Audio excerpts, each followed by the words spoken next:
My dad was a pilot since before I was born, and I spent a lot of times in this plane looking out the window, wondering, of course, what it must feel like to fall out of there. And so when I was 18 years old, for my 18th birthday, my dad took me to the local drop zone, and we did I did my first tandem skydive with my two sisters. Finally, about 5 years later, when I was 23, I went back and did my solo certification.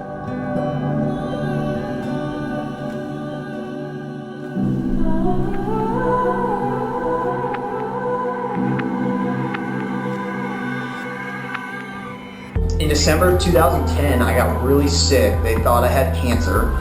Luckily, I didn't have cancer, but after a lot of follow-up work with a hematologist and an oncologist, they found out I had this disease in my immune system, which required me to get a bone marrow transplant.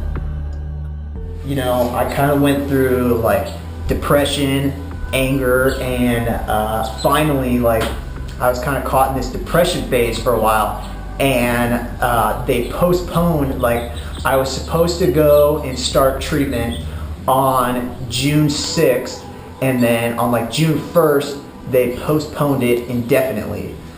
And that fucking pissed me off. And because I was just so ready to go, I'd already quit work. And so I was like, okay, well, I've got a few more weeks. I want to go fucking skydiving. Why not? So I called up a buddy, we went skydiving, and after I went skydiving was when I felt completely ready for this transplant and all the shit that came along with it.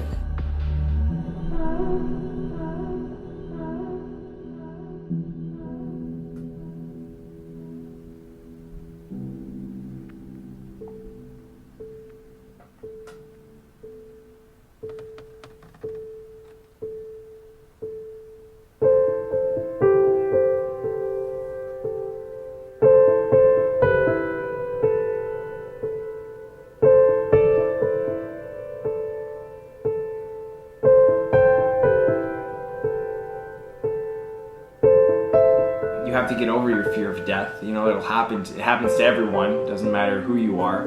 But I guess I'm more afraid of how I'll die. I don't want to die a stupid or a meaningless death, something that could have been avoided, or something that impacts my name or my loved ones in some negative way.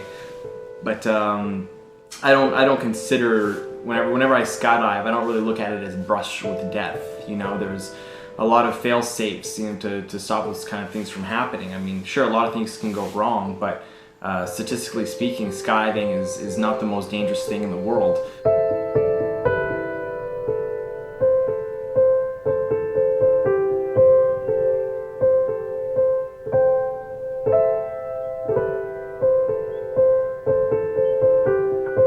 I actually have lots of fears. I'm scared of spiders. I won't lie. I totally hate spiders. And I also do have a fear of heights. I get scared on balconies. I get vertigo. Same thing with bridges too.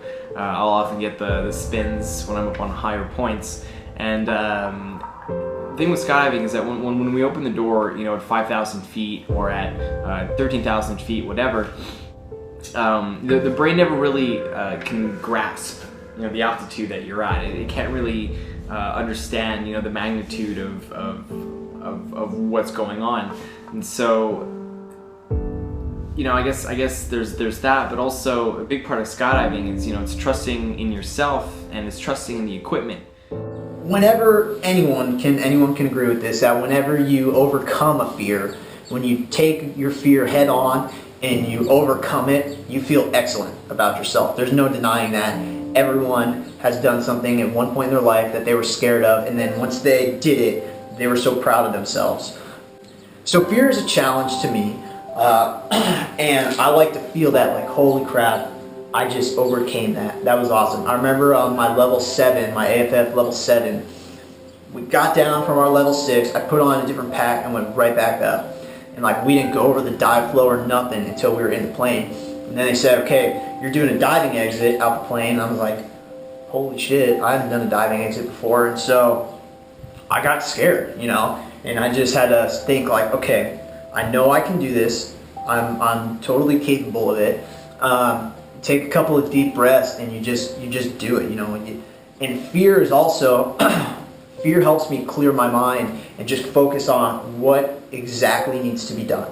you know, with that, I knew exactly what I had to do. I hadn't done it before, but I knew what I needed to do, and I did it, and I fucking nailed it, and it felt really good.